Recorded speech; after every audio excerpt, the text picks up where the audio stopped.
Hello, amazing parents. I am Indu Jogi, a behavior coach for children. పిల్లలు అప్పుడప్పుడు అబద్ధం చెప్తూ ఉంటారు. కానీ వాళ్ళు ఎందుకు అబద్ధం చెప్తున్నారు అనేది మనకు తెలియదు. నిజానికి ఇక్కడ అబద్ధం సమస్య కాదు. భయం సమస్య.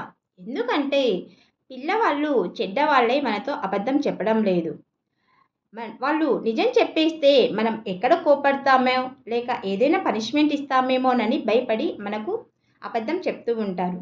అందుకే పిల్లలు ఎప్పుడైనా తప్పు చేసినప్పుడు మనము వాడితో గట్టిగా అరవకుండా కామ్గా అరే నాన్న ఏం జరిగింది, ఎలా జరిగింది, నాతో చెప్పు, మన ఇద్దరం కలిసి ఈ ప్రాబ్లమ్ని సాల్వ్ చేద్దాం అని చెప్పడం వల్ల పిల్లవాడికి మనపై నమ్మకం పెరిగి నిజం చెప్పే అవకాశం ఉంటుంది.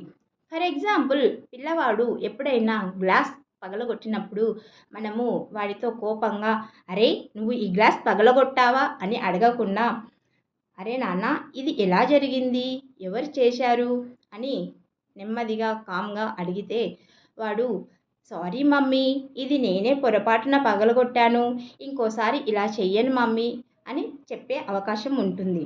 అప్పుడు పిల్లవాడు తన తప్పును ఒప్పుకున్నప్పుడు అరే థ్యాంక్స్ రా, నువ్వు నిజం చెప్పినందుకు, ఇంకోసారి ఇలా జరగకుండా చూసుకో, పదా మన ఇద్దరం కలిసి క్లీన్ చేద్దాం అని చెప్పడం వల్ల పిల్లవాడికి మనపై నమ్మకము ప్రేమ పెరుగుతాయి.